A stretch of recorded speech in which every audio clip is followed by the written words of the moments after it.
concepts in maths. Today we will study pair of linear equations in two variables. In 9th class we have already studied about linear equation. What is a linear equation? Ax plus by plus c equal to 0. This is the general form of a linear equation in which x and y are variables. This is a linear equation in two variables. X and y are variables. A is the coefficient of x, b is the coefficient of y, and c is the constant term. Suppose we have an equation x plus y is equal to 3. This is the linear equation in two variables. X and y are the variables. Now we have already studied about the solution of this linear equation. Solution, what does it mean? Means we have to find out the values of x and y which satisfy this equation. Suppose if you substitute x equal to 1, then y will be, what will be the value of y? Y will be 2. That means we can say x equal to 1 and y equal to 2. That means 1, 2 is the solution of this linear equation. This is called solution. Now how many solutions can you find out for a linear equation? Suppose you have substituted x equal to 0, then what will be the value of y? Y will be 3. Again 0, 3 is the solution of this linear equation. Can you find out more solutions? Suppose you have substituted x equal to minus 1, then what will be the value of y? Y will be 4. Then minus 1, 4 again is the solution of this linear equation. So that means we can find out more solutions of this linear equation. So how many solutions of a linear equation in two variable are possible? There are infinitely many solutions possible. Infinitely many solutions are possible for a linear equation in two variable. Now what we have to study? We have to study the pair of linear equation in two variables. And before studying the pair, one thing should be clear to you. These are the points which are the solution of this linear equation. If we know what are the solutions, now these are the solutions of this linear equation, and if we draw the graph of this linear equation, the graph of this linear equation is a straight line. This is a straight line. In 9th class already we have studied about how to draw the graph of a linear equation. Suppose this is the graph of x plus y equal to 3, and these are the solutions x equal to 1, 2, 0, 3. These all solutions will lie on this graph. These all solutions will lie on this graph. That means the solutions are the points on the graph. The solutions are the points on the graph. Pair of linear equations. Now we are taking pair of linear equations, means we have to take two linear equations simultaneously. We are taking two linear equations and now we will draw their graph. अब इनके graph हम draw करेंगे. जैसे ये first equation है x plus y is equal to 2. इसका graph बनाने के लिए हम सॉल्यूशन सेट बना लिया. ये हमने x की वैल्यू 0 रख रहे हैं तो y 2 आ रहा है, y की वैल्यू 0 रखेंगे तो x की वैल्यू 2 आ जाएगी इस तरह से, और अगर x की वैल्यू 1 रखी तो y की वैल्यू 1. सेम वे में ये दूसरी इक्वेशन का भी सॉल्यूशन सेट हमने बना लिया. अब इसका ग्राफ बना के देखते हैं कि ग्राफ जो है, ग्राफ बेटा हमने ऑलरेडी 9th क्लास में बनाए हुए हैं. बस फर्क इतना है कि 9th क्लास में हम एक इक्वेशन का बनाते थे, अब हम दो इक्वेशंस का एक ही ग्राफ में बनाकर दिखाएंगे. ठीक है, तो कोई इसमें ज्यादा हार्ड एंड फास्ट रूल नहीं है, वही सेम तरीके से हमें बनाना है. पहले हम यहाँ पे स्केल ले लेते हैं.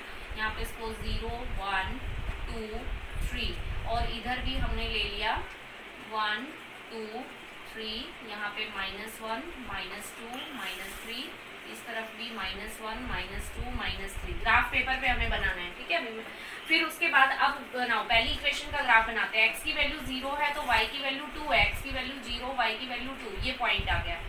x की वैल्यू 2 है तो y की वैल्यू 0 है, x की वैल्यू 2 तो y इक्वल टू ये हो गया 2 हो गया हमारा ना. x की वैल्यू y की 0 है, x की वैल्यू 2 है. इसके बाद x की वैल्यू 1 है और y की वैल्यू 1 है. ये पॉइंट आ गया.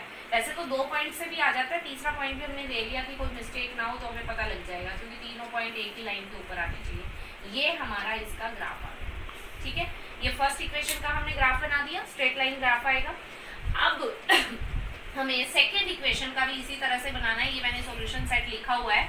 अब x की वैल्यू 0 अगर हम रखेंगे तो x की वैल्यू अगर 0 रखी तो y की वैल्यू -3 आ रही है. तो x की वैल्यू 0 तो y की वैल्यू -3, मतलब यहाँ हमारा पॉइंट हो गया.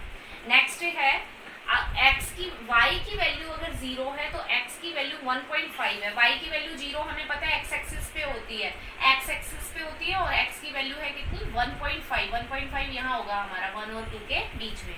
नेक्स्ट है y की वैल्यू 2 है तो x की वैल्यू 2.5 है, y की वैल्यू 2 और x की वैल्यू 2.5, 2.5 होगा 2 और 3 के बीच में, तो यहाँ 2 के सामने जाएंगे और 2 और 3 के बीच में ये हमने पॉइंट मार्क कर दिया। तो ये हमारा ग्राफ आ गया सेकेंड इक्वेशन का।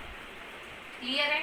क्या किया हमने, दो इक्वेशंस हमें गिवन थी, दोनों इक्वेशंस के हमने ग्राफ बना के दिखाया। तो कैसा ग्राफ आ रहा है, दोनों स्ट्रेट लाइन तो आएगा ही ऑब्वियसली, लेकिन दोनों स्ट्रेट लाइन जो है वो एक पॉइंट पे इंटरसेक्ट कर रही है, यानी कि क्या हुआ, एक पॉइंट जो है वो दोनों लाइंस के बीच में क्या है, कॉमन है।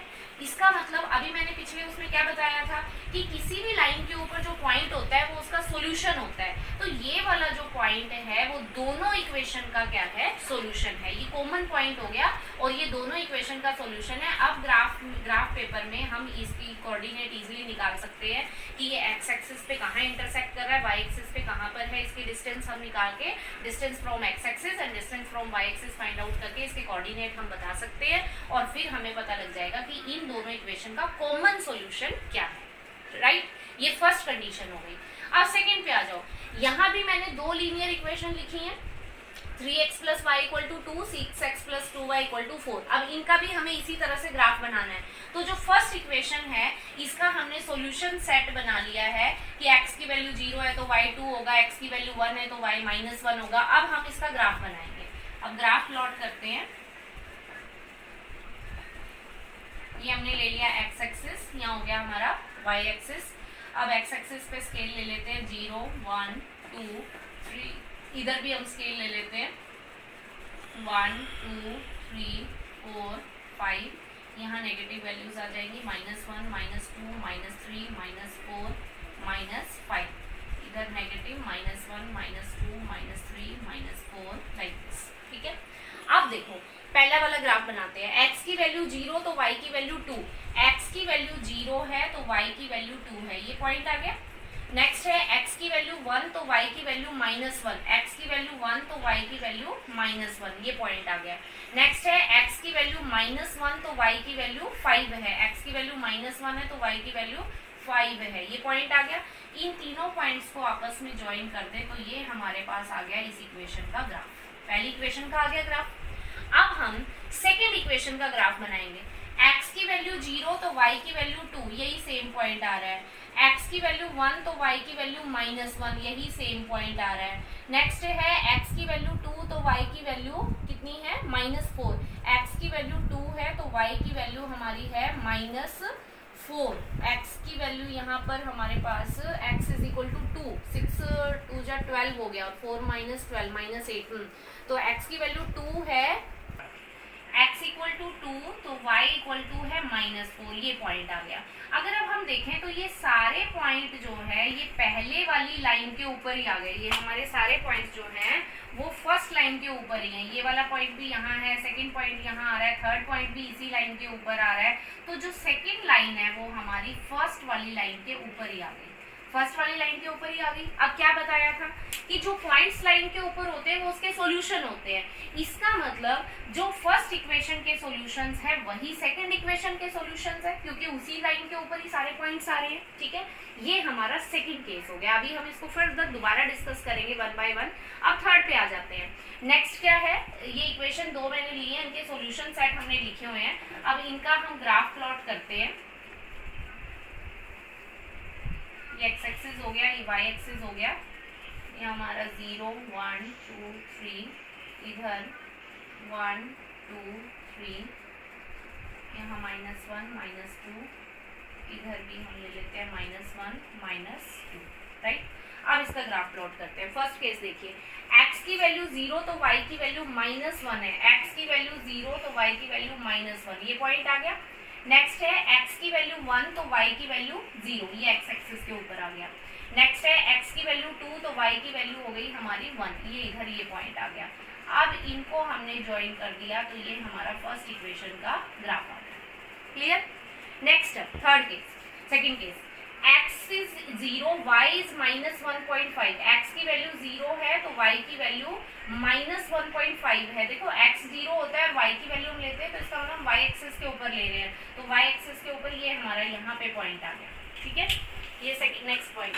अब x की वैल्यू 1.5 है तो y की वैल्यू 0 है, y 0 होने का मतलब है x एक्सिस के ऊपर ले रहे हैं, तो x एक्सिस के ऊपर ये पॉइंट आ गया हमारा। नेक्स्ट है x y is equal to 1, x is 2.5 and y is 1, तो यहाँ 1 के सामने जाएंगे और इधर 2.5 के सामने जाएंगे, तो ये हमारे पास पॉइंट आ जाएगा।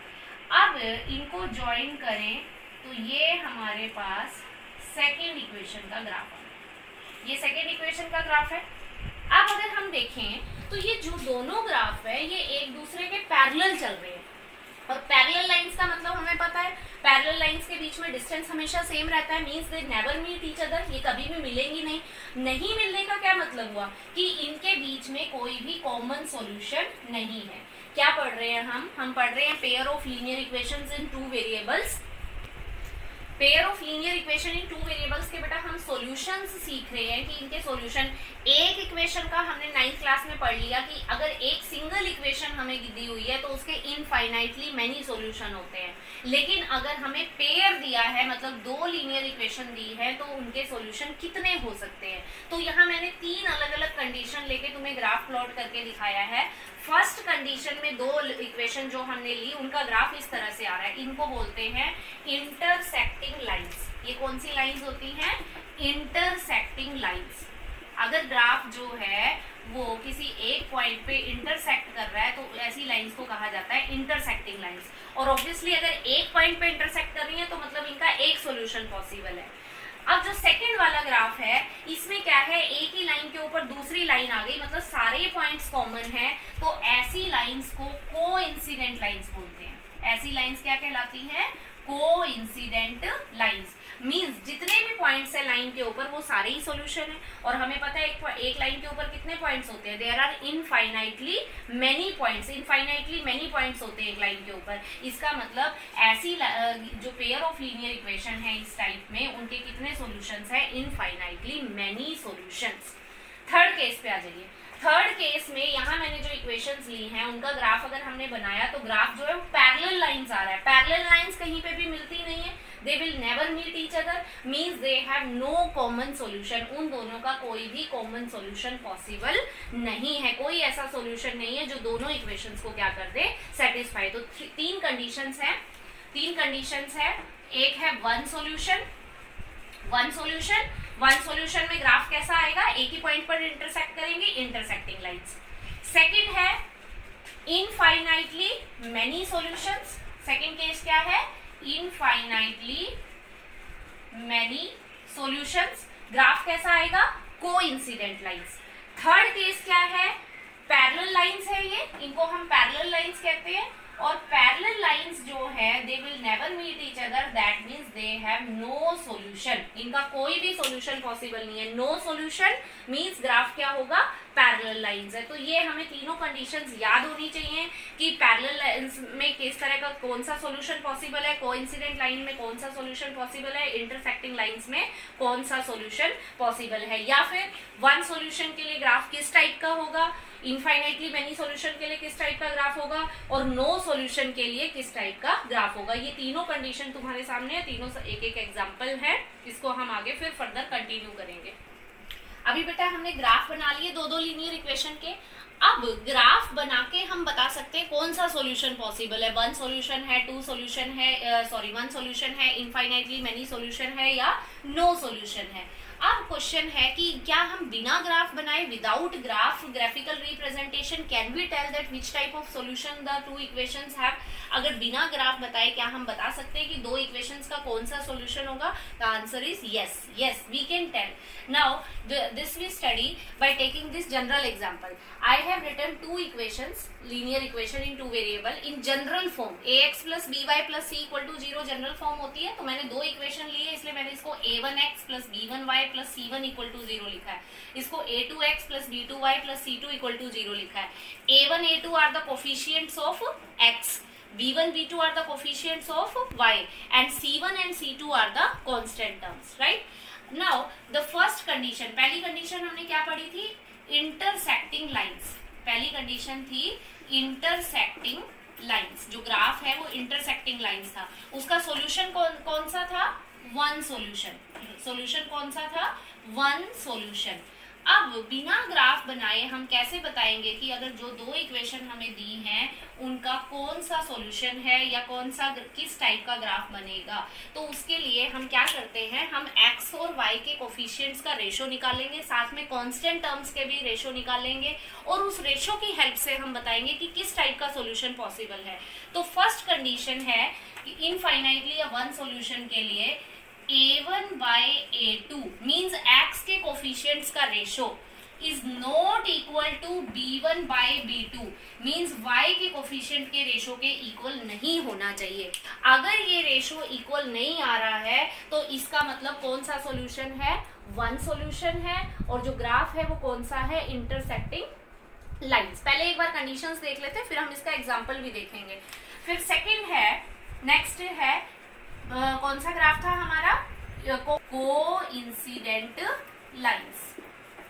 कोइंसिडेंट लाइंस सॉल्यूशन क्या बताया था, कोइंसिडेंट लाइंस के कितने सॉल्यूशन होते हैं, infinitely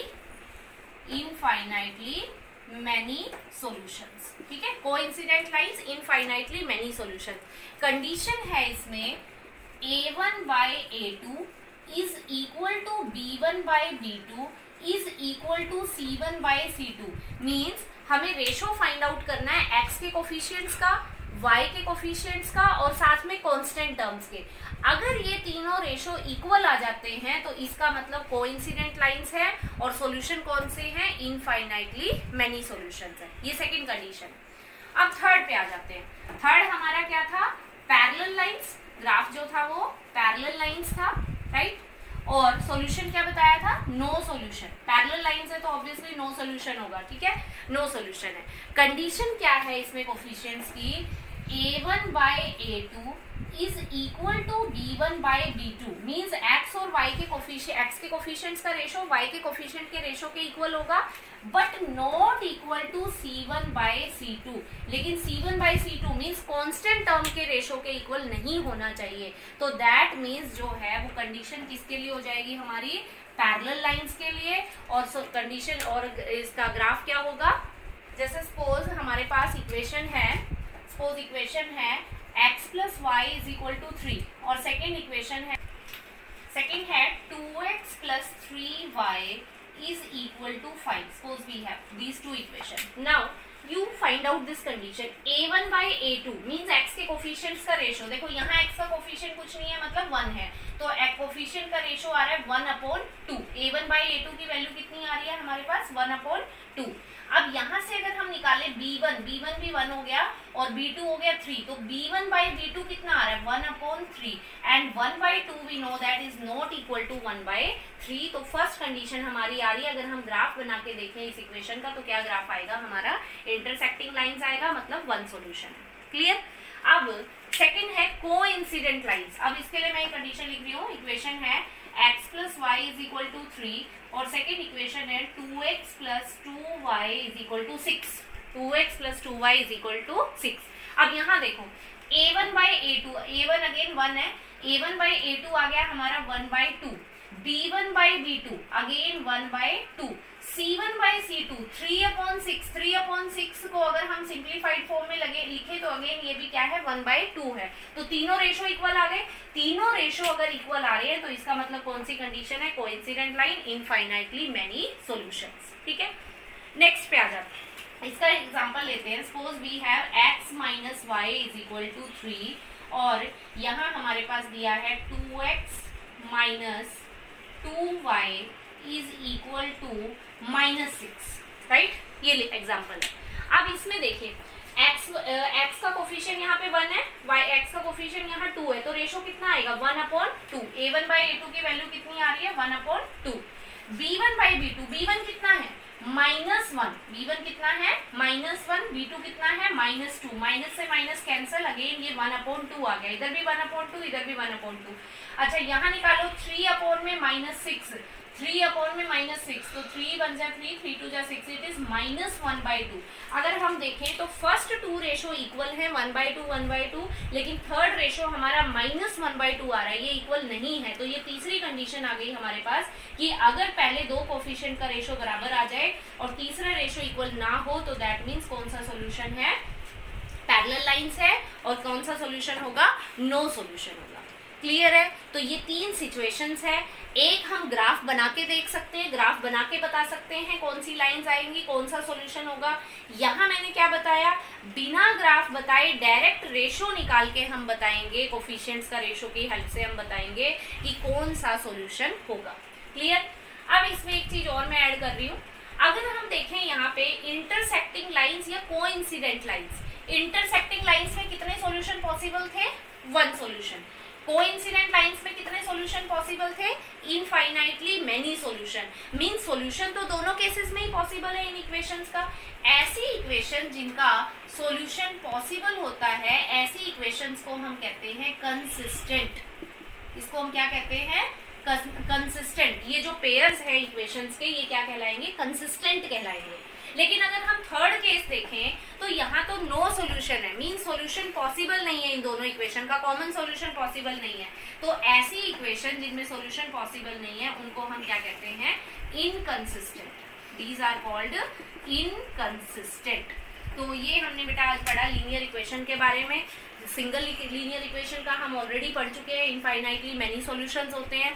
pair of equations given हो तो क्या कंडीशंस हैं, 3 कंडीशन है, 1 सॉल्यूशन, इनफाइनाइटली मेनी सॉल्यूशन और नो सॉल्यूशन। ग्राफ की हेल्प से भी हमने देख लिया, रेशो की हेल्प से भी हमने देख लिया। अब आगे हम जो फर्दर वीडियो जो मैं दूंगी उसमें हम इक्वेशंस के सॉल्यूशंस के बारे में बताएंगे कि सॉल्यूशंस को फाइंड आउट कैसे करना है।